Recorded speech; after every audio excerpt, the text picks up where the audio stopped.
this evening. All praise is due to Allah.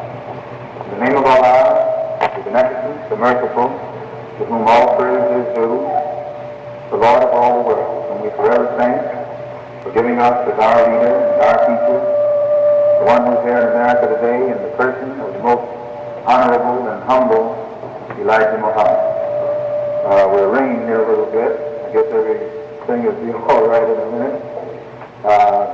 Usually, but anyway, brothers and sisters, we're very happy to have you out tonight at the Garden of Prayer Baptist Church. This is the third of a series of lectures. That's not me, that's the machine. This is the third of a series of lectures that we've been having for the past week, and we hope that those of you who have been attending them regularly have been given some food for thought.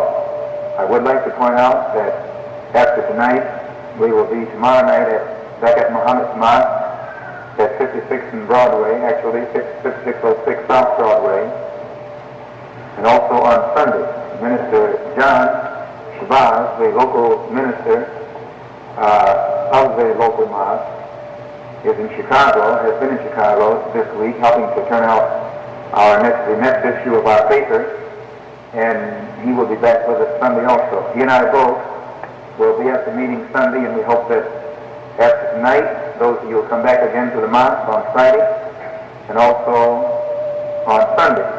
If the world hasn't come to an end, and God hasn't saw fit to wipe out this country by then, we will be holding our meetings at the same place.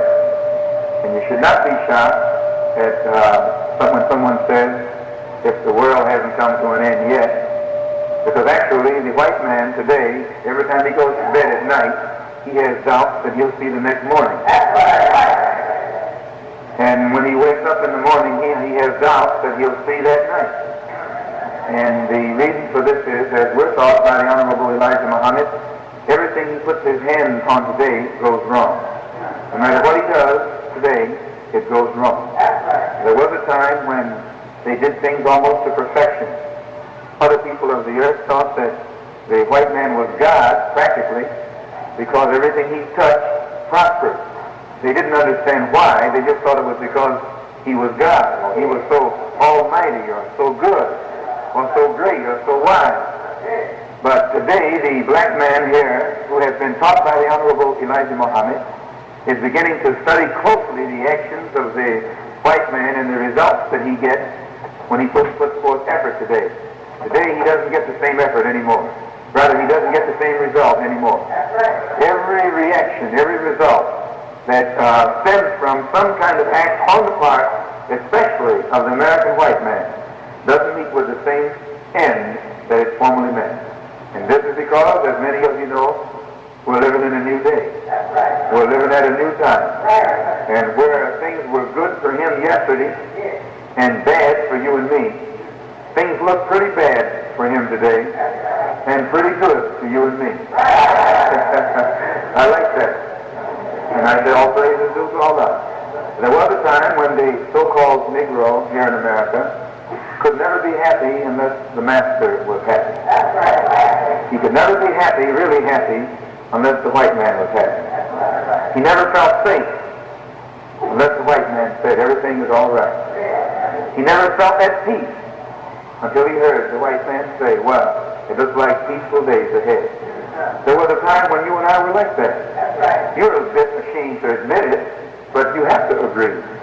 It wasn't your fault, but you were like that. You had been trained to be that way.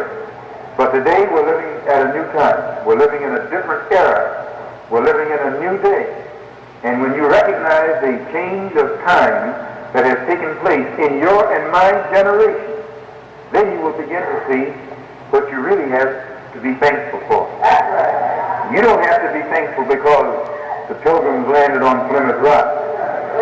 Now, if the Indians had done what they should have done to those Pilgrims, I'd be thankful.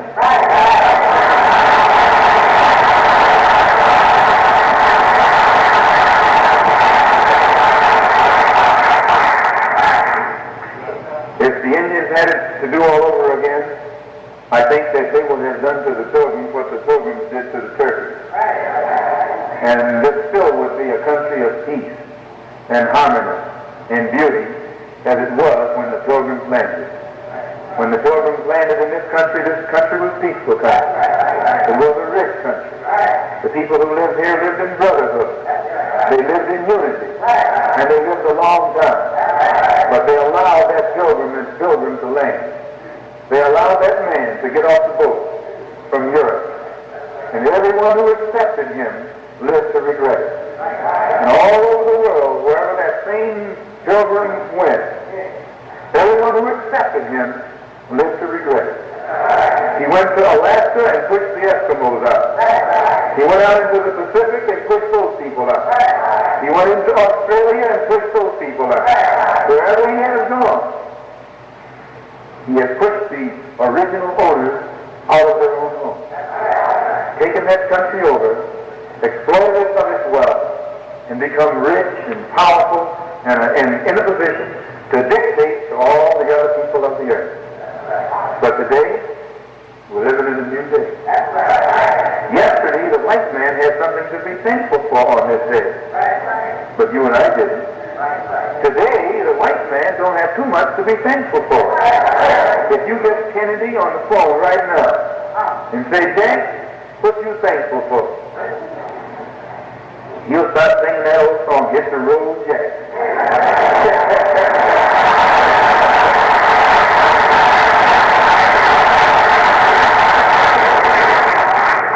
Because that's all he hears.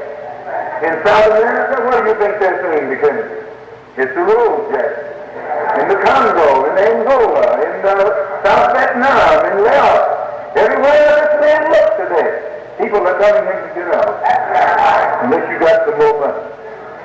Give us the money or get out. And he's doing that. He's sending his dollars all over the world. I mean dollars, brother. Because everybody is telling him to hit the road. If you haven't got something to give us, get up. That's a tough position to be in.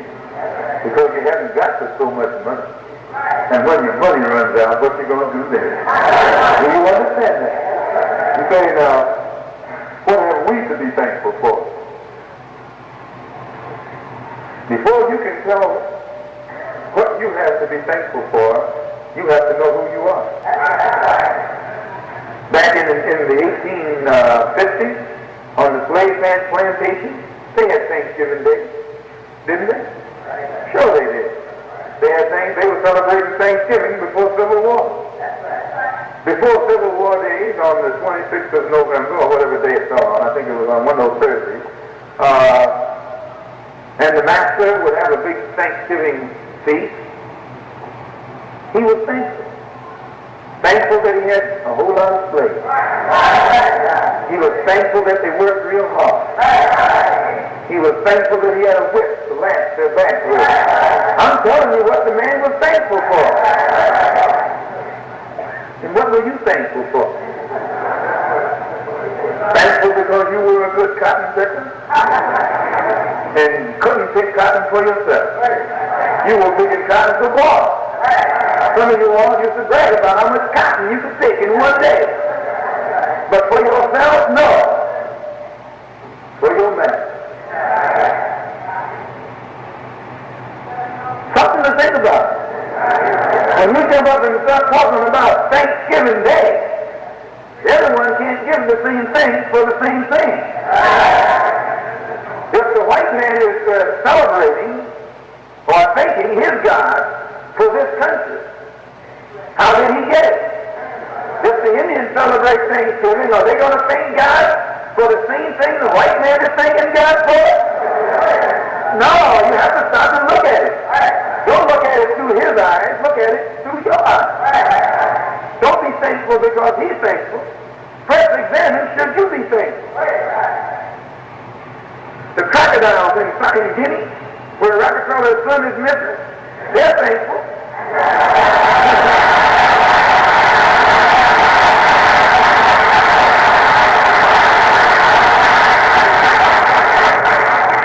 Now they have something to be thankful for. But Rockefeller doesn't have anything to be thankful for. He lost his son. See, one man's gain is another man's loss. This is what you must look at. This is what you must understand. Here in America today is a time of thanksgiving. If the white man is giving thanks for what he has gained, how can the black man give thanks for the same thing? What have you gained? It's something to think about.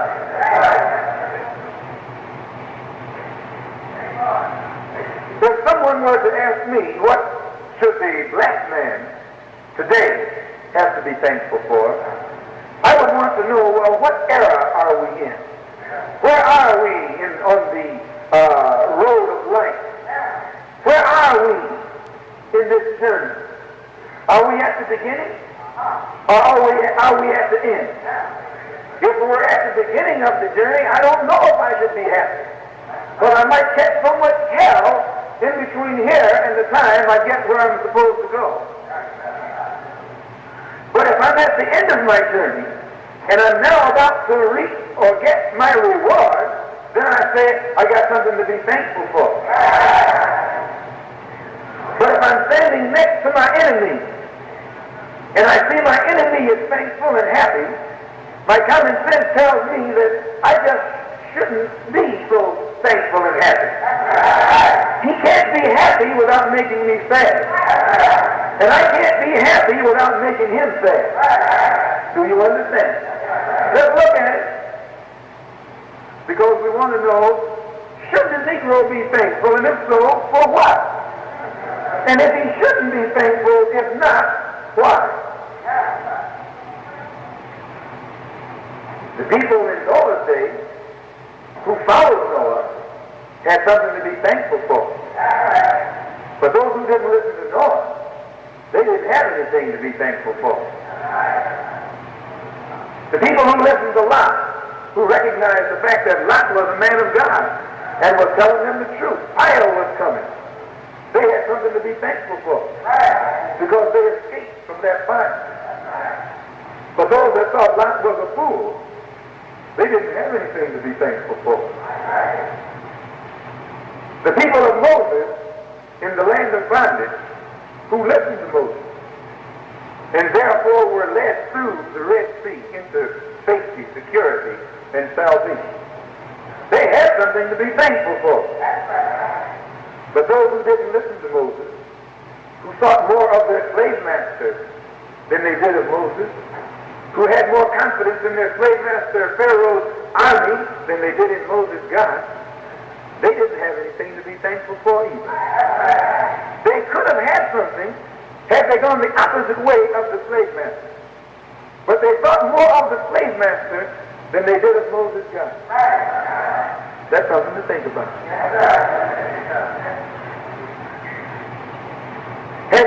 Had Noah's people really understood that it was the end of time, all of them would have had something to be thankful for. If Lot's people had really understood that Lot was right, it was the end of time for Sodom and Gomorrah, they would have had something to be thankful for. And if Moses' people had understood and knew that Moses was right when he said that the Pharaoh's time had run out, that it was the end of time for the slave masters, then Moses' people also, all of them, would have had something to be thankful for. And it's the same way with you here in America today. You're in a similar situation that the people were in the days of Noah, in the days of Lot, and in the days of Moses. You're faced with a choice today that all of you recognize. The black man in America has to make a choice. He is standing right in the very hour of decision. A decision that has a greater bearing on his life than any decision he has ever been called upon to make before. Am I right? What do you have to make a choice between today? The choice that's facing you is no different from the choice that faced the people of Noah, the people of Lot, and the people of Moses. Those people were warned that the end had come. While they looked at Noah and Lot, They looked at Lot and laughed. They looked at Moses and laughed him silly. How can you say the end is going to come to Pharaoh, as powerful as Pharaoh is? Why, Pharaoh rules everybody. His navy rules the sea. His jet planes rule the sky. And his armies rule the earth. He's got atomic bombs. Now, how can you say Pharaoh is going to be brought to naught? That's what they told Moses. They said, how do you sound? Who gives you the right to stand up and speak for us? Isn't that what his people told him? What was he saying? All he was telling them was that God told me to tell you all, let's go. Isn't that what Moses said? Nothing else. That's all he told them. That it's time to go. He didn't say that it was time to stay. He said it was time to go. That God told me to tell the master, don't integrate, but separate. Think of that. And the people had to make a choice. Were they going to integrate or were they going to separate? Were they going to integrate with the wolf that had captured them and taken them into his den? Or were they going to separate from the wolf, unite together and go back among their own kind? That's the only choice that they were faced with. But the people loved Pharaoh so much, they were blind in their love for Pharaoh. Those who didn't love him were afraid of him. Those who were in bondage who didn't love him were afraid of him. They were infected or affected by one or two, or one or the other, or both, of two diseases. Either they were madly in love with the one who had kidnapped them, or they were deathly afraid of the one who had kidnapped them. One or the other. It's the same with you. When you find these handkerchief-head Negroes today, and you don't have to put on a handkerchief to be a handkerchief head, your action is a handkerchief. When you find these Negroes, meaning these white-minded Negroes today, who want to integrate with the white man, either they are blind from their mad love of the white man, or they are blinded with fear of the white man. One of the two, they've gone insane. See, fear will drive you mad, and love will drive you mad. Especially that dumb kind of love. And when a sheep loves a wolf, it's dumb love. When you see a sheep, it sounds okay to hear a wolf say, I love sheep. I love sheep. I just had a lamb shot before I come in here. But what does it sound like for a sheep to say, I love wolves? That don't make sense. Well, likewise, if you hear the slave master say, I love these slaves, that's good. He should say it. Same as if he said, I love my horses who plow my fields. I love my cows who give me milk. I love my chickens who produce me some eggs. But what does a chicken look like saying he loves the man that's taking the egg? What does the cow look like saying he loves that it loves the man that's taking its milk? What does the horse look like to say, I love the man that's making me plow the field? Can you see the different kinds of love there? It makes sense for the master to say, I love these slaves. But what kind of slave is it can say, I love my master? How can a slave love his master? How can a slave love the one who has made him a slave? This is really something to stop and consider, brothers and sisters. But yet, this is what Moses found. Moses found his people in love with the master. Those that weren't in love were afraid. And this was what he had to deal with. People who love their enemies. It's better to deal with someone who's afraid of the enemy, because that's a natural reaction. But when you find someone who loves their enemy, they're in bad shape. What made those slaves love Pharaoh? What was it? What happened? What befell them that made the slaves love Pharaoh? Now was taking advantage of their mind. But who was it? The Bible tells you. It was the magician. They was working that old black man. Had the Hebrews going round and round. And all the way down. Do you understand? They were teaching the Hebrews, the magicians, were fooling the people. Teaching them to what? Love your enemy. Pick up on that, brother. There's got to be some men. Anytime you've been taught to love your enemy, you have been tricked by your enemy, or by someone who is working with your enemy, or by someone who is working for your enemy. Am I right or wrong? Why, you can't say I'm wrong. I say, how can the sheep love the wolf and be in their right mind? And if a sheep has to be insane to love a wolf, a slave has to be insane to love his master.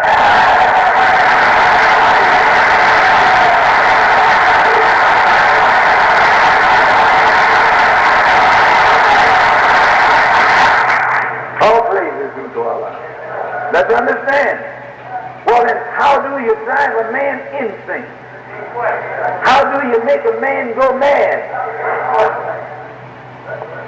You have to work magic. Work some tricks on his mind. Play with his intelligence. This is what the magicians were doing. Moses come along and said an eye for an eye and a tooth for a tooth. That's good teaching.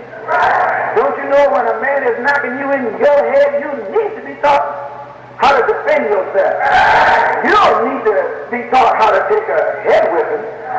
No, you need to be taught how to stop a head whipping. Let's understand.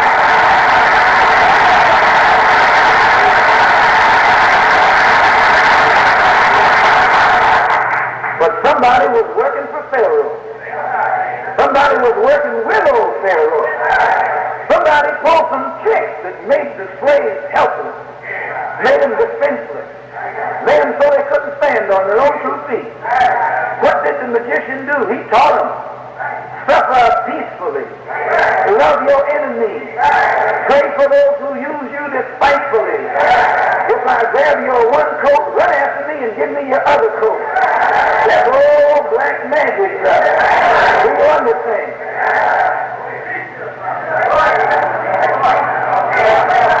Well, if you can see that our people today are in a similar position, I should say condition. If you can see that we have a modern Pharaoh, a modern slave master, a modern house of bondage, and some modern slaves, 20th century slaves, called Negroes, second-class citizens. What about the magician? If in those days the slave master had hired some magicians to work some magic against Moses, to make the people think that Moses was crazy, to make the people think that God wasn't with Moses, and to make the people think that therefore they would get in trouble if they sided with Moses. What about today? What about this slave master? Does he have some magicians working on you today? Does he have some magicians whom he is paying to teach you to love your enemies, to pray for those who use you despitefully, to run after your robber and let him rob you some more? Let's see, is that being taught today? And it is. Nothing but a magician for the white man, hiding behind the name Reverend.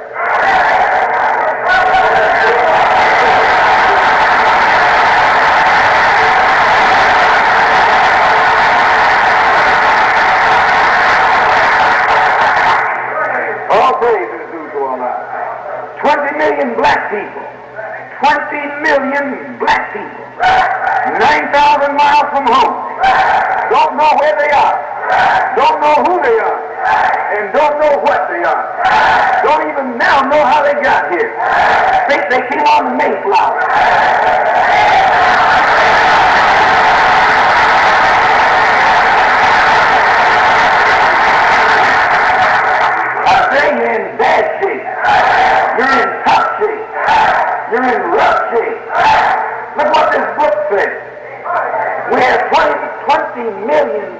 people in America who don't know their own name, don't know their own history, don't know their own mother tongue. What happened? And not only do they not know it, they don't even realize that they don't know it.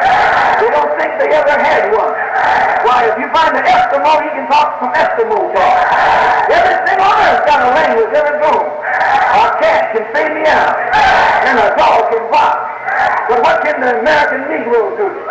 But make a sound like the white man.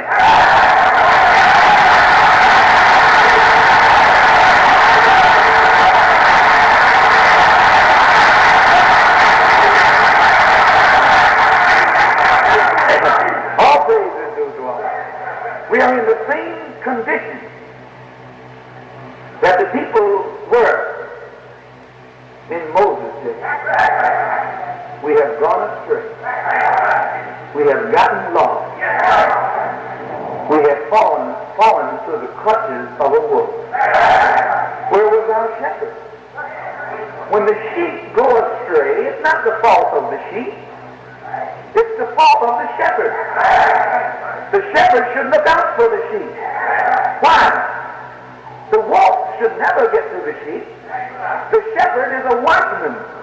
He's supposed to watch over the flock. So that's true or false? If a watchman is a shepherd, and a shepherd is a pastor, and a pastor is what? A preacher. So if the flock has gone astray, what has happened? The one who is responsible is the shepherd. And the shepherd is the pastor. And the pastor is the preacher. Is that right or wrong? Let's understand. What does the Bible say concerning the lost sheep who have fallen victim to the wolf, who has fallen into the clutches of the wolf, who is being eaten by the wolf? Why? Look what it says. Here's a poor defenseless sheep that is lost. And it says, all ye beasts of the field come to the brook. Everything comes and takes a bite of it. Everything comes and eats them up. An old Jew will get off the boat and open up a grocery store and rob you deaf, dumb, and blind. Chinaman will come in and open up a laundry and rob you deaf, dumb, and blind. Italian will come in and set up the number banking system and rob you deaf, dumb, and blind. Am I right or wrong? Why, you can't deny. Every old low-down snake will come and suck your blood. Why? Look what it says. His watchmen are blind. Why are you the victim? Because your watchmen are blind. What is a watchman? A shepherd. Your shepherds are blind. Who are your shepherds? Your pastors. Your pastors are blind. Well, who are the pastors? The Negro preachers. Is that right or wrong?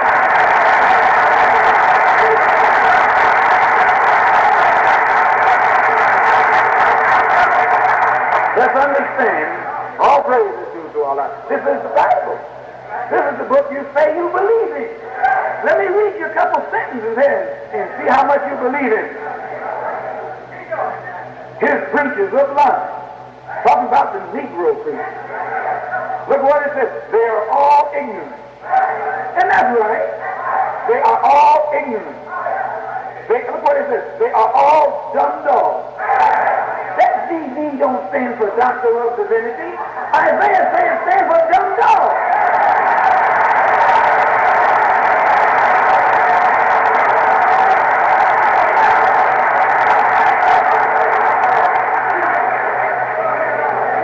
Look what it says. It says they are all dumb dogs. Dumb dogs that cannot bark. And they can't bark. They can't bark and let you know that the wolf is coming. They're in cahoots with the wolf. They're teaching you to love the wolf. What do they say? Love your enemy. Who is the enemy of the sheep? A big blue-eyed wolf. Is that right or wrong? A long, blonde, stringy-haired wolf. A white-faced wolf. And yet your shepherd, your pastor, your preacher is telling you to love your enemy. Pray for those who use you despitefully.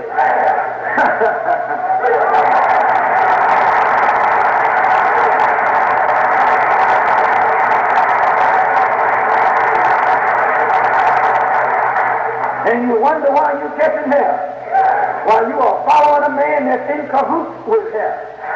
You are following a man that has sold his soul to hell. You are following a man who...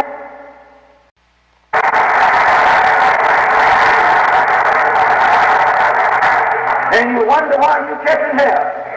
While you are following a man that's in cahoots with hell.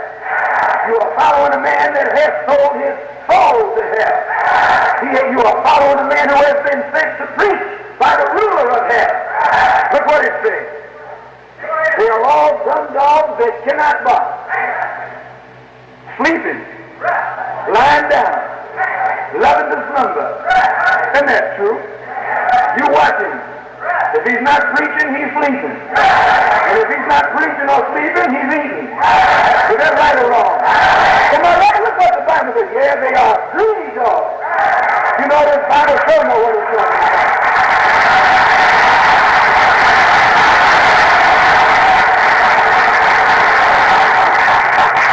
I hear you say, what kind of Bible is that you all got? This is your Bible. This is the same Bible you got at home. I'm reading in Isaiah, the 56th chapter, down in the 10th verse. If you knew what this Bible said about preachers, you'd never call yourself a preacher. No, you'd rather come out of the alley. Because if you come out of the alley, you've got more of a chance today to go to heaven than if you call yourself a preacher. If you're a preacher, you're a pastor. And if you're a pastor, you're a shepherd. And if you're a shepherd, you're supposed to be looking out for the flock. And there's 20 million black people that have gone astray.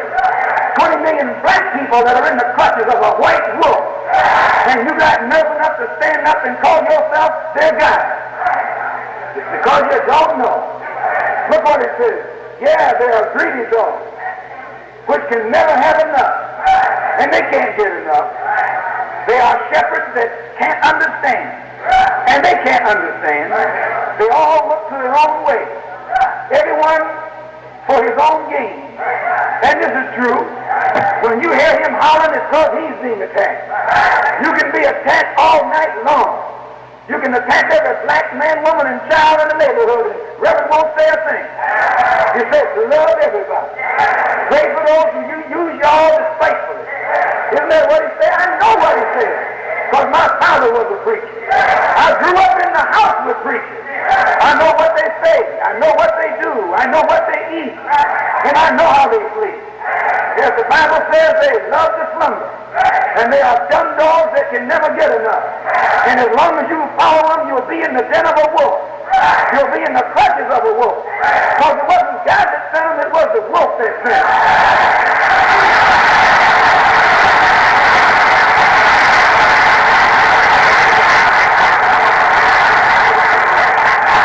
These were the same people that Pharaoh used. They were known as Pharaoh's magicians, working that old black man, fooling the people, just showing the people how they should want to stay with Pharaoh. Stay along here with your slave master. He's going to be good to you now. He's going to give you some token integration. He's going to let you go to school with his people. That's all the kind of magic they were working with. Suffer peacefully.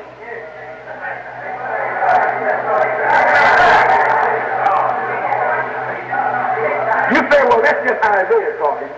And Isaiah could have made a mistake. Well, let me see what Jeremiah said.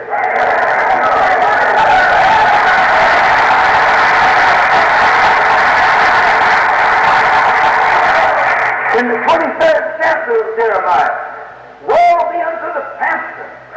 Look at here. This is God talking through Jeremiah. Woe be unto the pastor. Woe be unto the what? Woe be unto the preacher. Woe be unto the Negro preacher that destroy and scatter the sheep of my pasture, saith the Lord. That's God talking. God is talking in prophecy. He knew that the black man would be here in America today. And he knew that the white man or wolf would have kidnapped you from your own flock and brought you here in his den. And he knew that he would be coming for you in the last day. And he knew that he would be raising up one of your own kind to teach you the truth about yourself. And he knew that at the same time the wolf would raise up some of your own kind to teach you against God's messenger. Do you understand? Who will divide you and scatter you. And today nothing divides the Negroes more so than the Negro church. Church survives the Negro, and the preacher survives the Negro. Now, I'm not condemning preachers, because some of them mean right. But you have to find those that mean right. After a long, long search.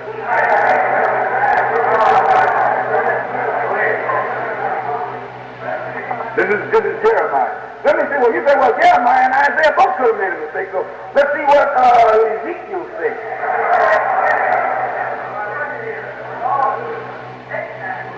Here he goes again. In the 34th chapter of Ezekiel. Woe be unto the shepherds that do feed themselves. Should not the shepherd feed the flock? Now you know he's talking about the Negro preacher.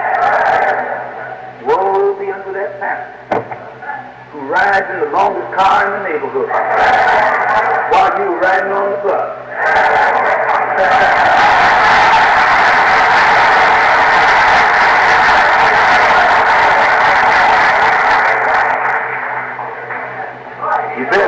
He says, I am against the shepherd, meaning I am against the pastor, and I will require my flock at their hands and cause them to cease from feeding the flock. You hear what God said? The first one God's going to be against in the last day is the pastor that has been feeding himself instead of feeding his flock. Why, the Bible tells you that the pastor is supposed to look out for the flock. But this Negro pastor got the flock and looking out for him. Do you understand that? It says, neither shall the pastor feed themselves anymore. Not only are you not going to feed the flock, God's not even going to let you feed yourself. He's going to make you hungry. He's going to bring you down off your high horse. He's going to bring you down to nothing. Can you see why they opposed Moses? Because Moses was a threat to their position of religious leadership. In Jesus' day, they opposed Jesus.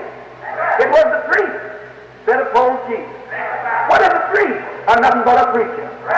Any man of God who is raised up, it's the religious leaders that is his enemy. The priests opposed Moses. The preachers opposed Moses. The preachers opposed Jesus. Whenever you read back in that Bible, whenever God sends someone to teach the truth, those who are against that truth bearer and truth speaker more so than anyone else is always the preacher. Those who represent the religious leadership. Do you understand that? Let's understand. Look what God says. For I will deliver my flock from their mouth, that they may not be meat for them. You won't be, the preacher will not be allowed to sit up and make himself fat from your labor. He won't be allowed. If he's going to live in a big house, he's got to teach you how to get a house. If he's going to drive a big car, he's got to teach you how to have a car. If he's going to wear fine clothes, he has to teach you how to get fine clothes. If he's going to have economic security, he has to show you how to get some economic security. Those days of feeding the soul and forgetting the body are long gone. No, if you're going to show me how to save my soul, you got to show me how to save my body. Do you understand? Let's look what God says. For thus saith the Lord God, behold, I, even I, will go search for my sheep and seek them up. This is God's talking about the lost sheep, talking about the lost tribe, talking about the lost people. Somewhere on this earth, where are they? I'll search for them. And when I find them, I'll find them in the clutches of the world. But I'll seek them, I'll search them. He says, as a shepherd seeks out his flock, in the day that he is among his sheep that are scattered, so will I seek out my sheep, and will deliver them out of the places where they have been scattered in that cloudy and dark day. That's God talking to us. God knew that you'd be lost, and God knew that you'd be divided. God knew that you'd be scattered, because God knew that you were following a false shepherd, a false pastor. God knew that you were following a crook disguised as a clergyman. Do you understand? God knew that you were following someone who was in cahoots with the wolf who wanted to eat you up. So he said, in that last day, I won't rely on the pastor. I'll come myself. I'll search the earth and find the lost sheep. And then when I find the lost sheep, I'll search among them and get one of their own and make him the shepherd. Do you understand that? It says, and I will bring them out from among the people and gather them from the country and bring them then where? Into their own land. Now let me hear. Nowhere in here does God say that he's going to find his people in the house of bondage and integrate them with the slave master. God says when he finds his people, he's going to separate them from the slave master. Is that right or wrong? It hurts, but it's true. So, brothers and sisters, I cite these things to show you that if you go by what you have learned in the Bible and rightly understand it, you'll realize that today we're living in most dangerous times. You have something to be thankful for, all right, but you don't know what it is. If you realize what time it is, you have something to be thankful for. If you realize where you are, you have something to be thankful for. If you realize who you are, you have something to be thankful for.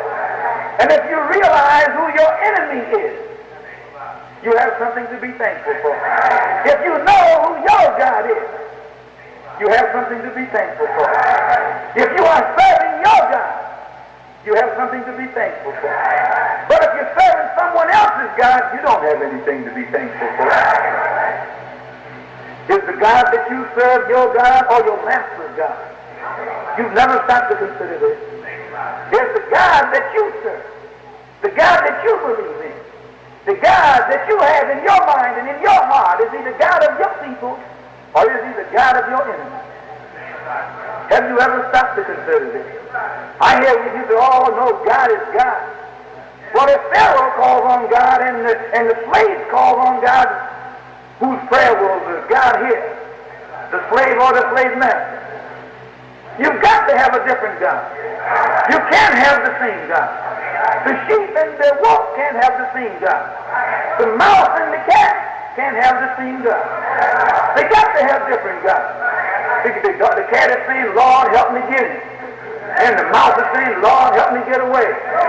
Now, which one of those laws is going to which one of those is Lord going to answer? He can't help them both. One of them is trying to keep from being eaten, and the other is trying to get something to eat. Do you understand? Same way with the slave. When the slave says, Lord, help me, he sure can't mean the same thing that the slave master means when he says, Lord, help me.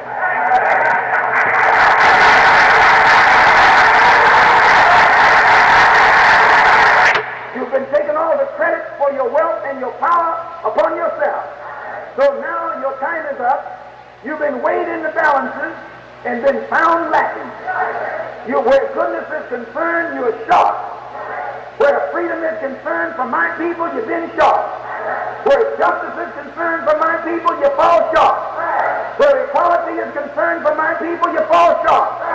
So since you're short, you've got to go.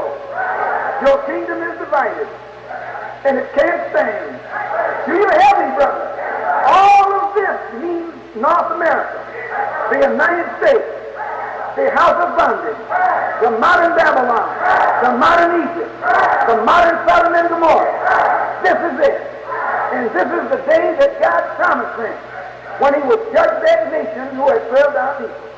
The Honorable Elijah Muhammad teaches us that the wise scientists in the East have always had science and knowledge that exceeds the science possessed by the scientists of the West. In the East, everything the white man is learning today, there are wise black scientists in the East who have always had this science. But the white man was given 6,000 years to rule this earth. And during the time that he was supposed to rule, if he had access to this wisdom, he would rule too long. Or if you and I had access to this wisdom, he never could have ruled us. God himself purposely took the wisdom and concealed it. Took the science of the ages and concealed it. Took all of the supreme wisdom that had governed this universe and placed it in the vault at the holy city of Mecca in Arabia.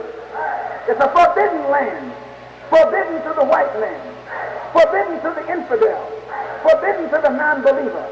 It is the city of God. It is the city of the angels, the city of the wise men. And it is in that city the source of all wisdom, all knowledge, and understanding. It is in this city that they have the record of the civilizations that existed on this earth thousands, millions, trillions, billions, quadrillions, quintillions, undillions of years ago. Do you understand?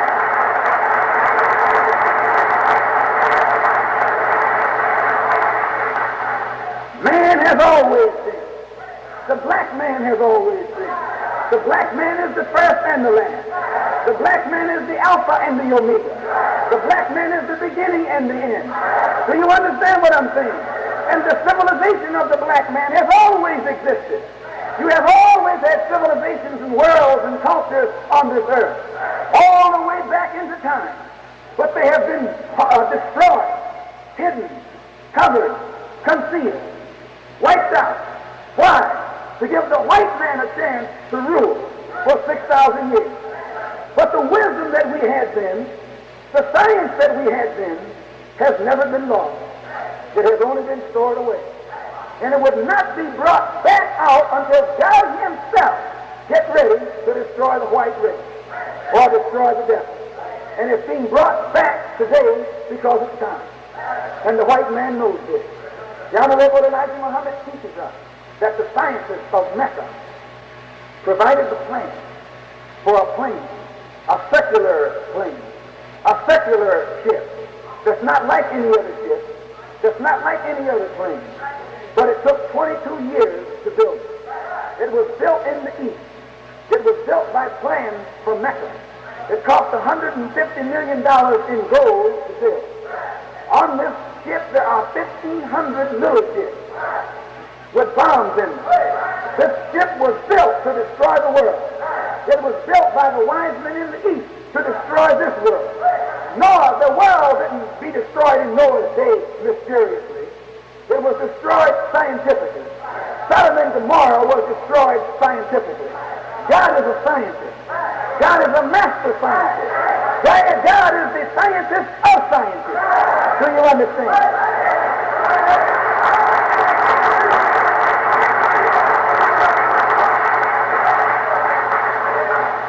All praise is due to Allah. Just a couple more minutes. The Honorable Elijah Muhammad teaches us that the wise men in the East, knowing that the white man's time was up, prepared his destruction.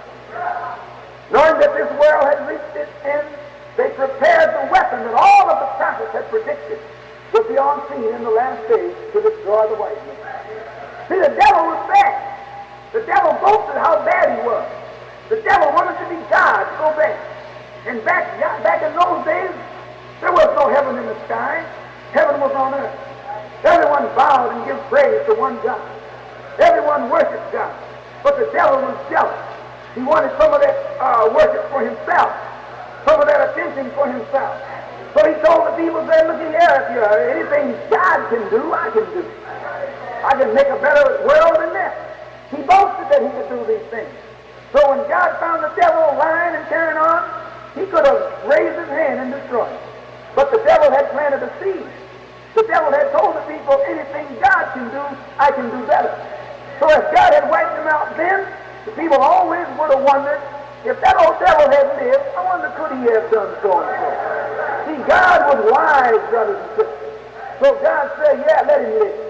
I give you 6,000 years, during which time you can build your civilization.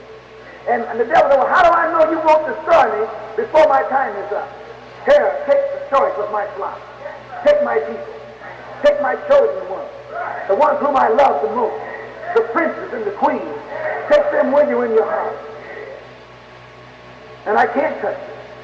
They'll be your hostages. But everything you get, you'll get it from them. The higher you go, the lower they'll go. The wiser you get, the dumber they'll get. The richer you get, the poorer they'll get. Why? Because like a vulture, you'll live off of them. So that in the last day, when your civilization will have reached its peak, my people will be found there at their lowest. When your civilization has become its riches, my people will be in your midst at their poorest. Do you understand? There'll be two opposites. The devil started boasting. When I get through with them, they'll be looking up, thinking they're looking down. He was talking about you. When I get through with them, I'll have them walking backwards, thinking they're walking forward. When I get through with them and you come after them, I'll have them sick so they'll curse you to your face.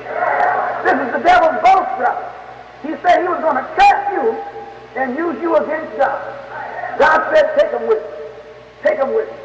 But when I come, I'll set them free from you and burn you. This is what God told the devil. As long as God's people would be in the devil's house, God couldn't burn the devil's house. But God's people would be the devil's hostages. They would never be citizens in hell, just second-class citizens. These people are citizens somewhere else already.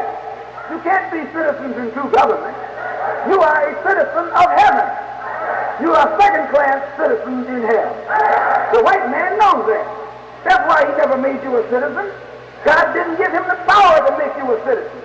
God gave him the power to make you a captive, a slave, a fool that he could use as a tool.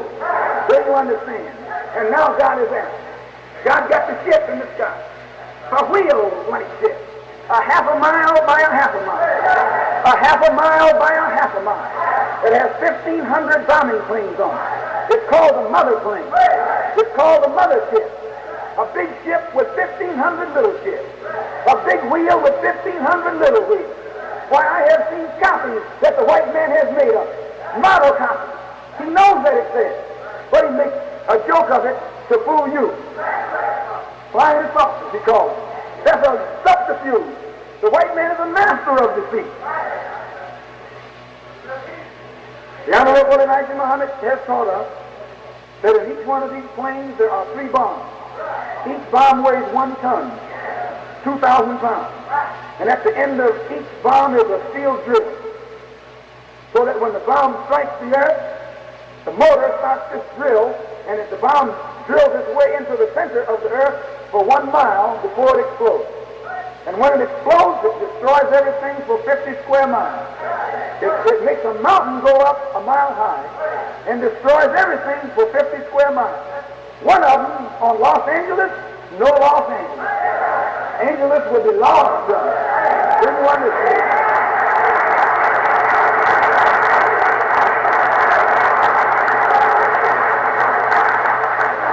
He says that also in this is bomb is poison gas.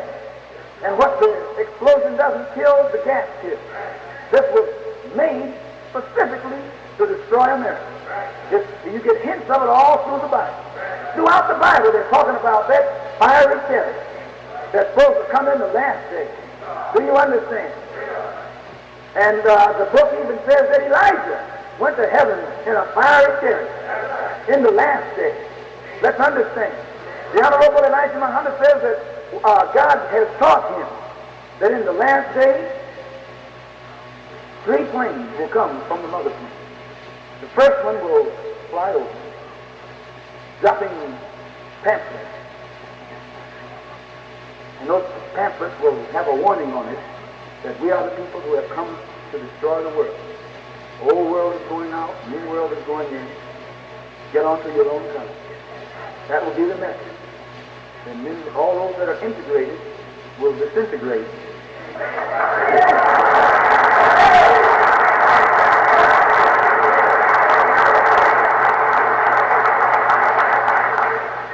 He teaches us that a second plane will come over, which will have the capacity to magnify sound, manifold, and this it will have a siren, but the noise of this siren will be so highly magnified, it'll cause earthquakes. It'll cause buildings to crumble. It'll strike fright into the very heart and marrow of the people on this earth. All this is in the Bible.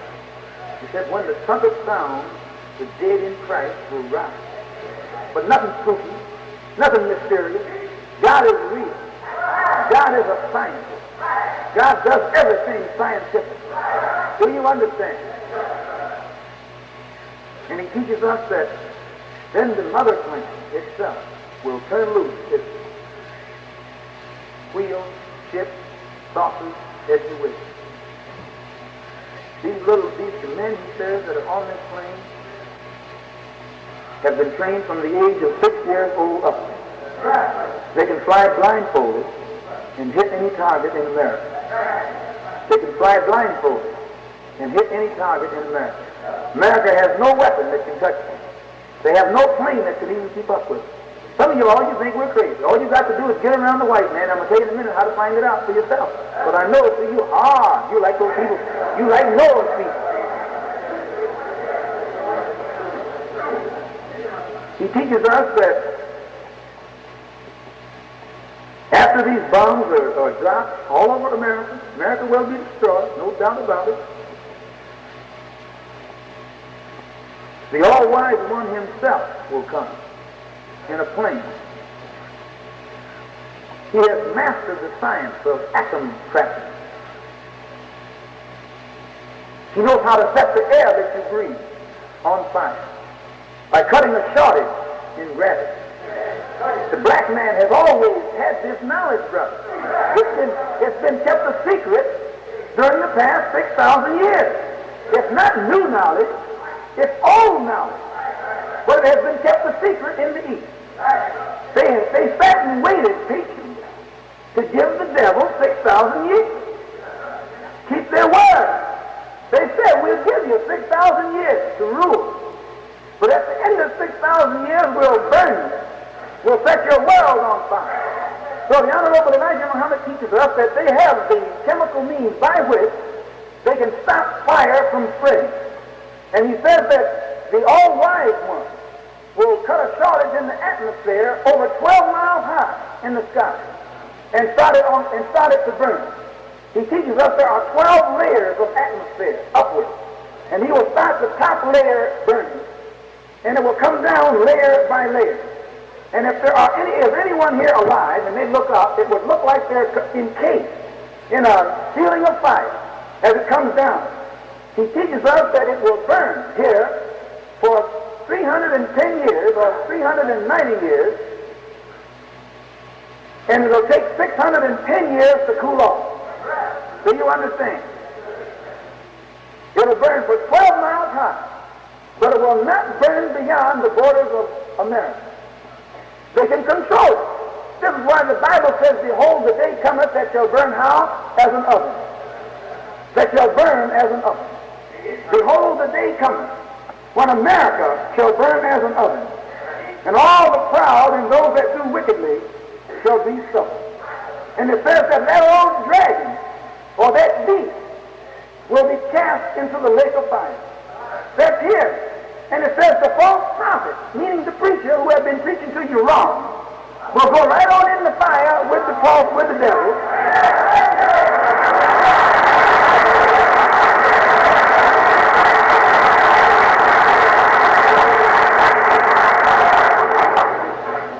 All praise is due to Allah. Do you understand this? All praise is due to Allah. It says, and the kings of the earth who have committed fornication and lived deliciously with her shall bewail her and lament for her when they shall see the smoke of her burning. Standing far off, what's going to happen? All the other nations are going to drop America. They're going to get way back away from her. Look what it says. Standing far off for the fear of her torment. They're not going to get caught up in that trap, and they're going to get away. And when they cut the rope, then God will set this world on fire. It says that it shall burn for 390 years. It'll take 610 years to cool off. And after, for this part of the hemisphere to cool off, before any life can live here again. God's going to burn everything up that has to do with the white man. And it says, and after 1,000 years, you shall tread down the wicked, for they shall be ashes under the soles of thy feet. You shall come right back here and walk around on the ashes of these people who now have enslaved you. That's as God's promise to his people. You would come here and be made slaves. He would come on the last day and separate you from your slave master. He would reward you double. He would increase your wealth, your health, and everything double because of the torment you had suffered. But he would turn around and burn the slave master on Judgment Day. And on that note, I bring my talk to a close as I greet you in the name of Allah and His Messenger, the most honorable Elijah Muhammad. Salaam alaikum.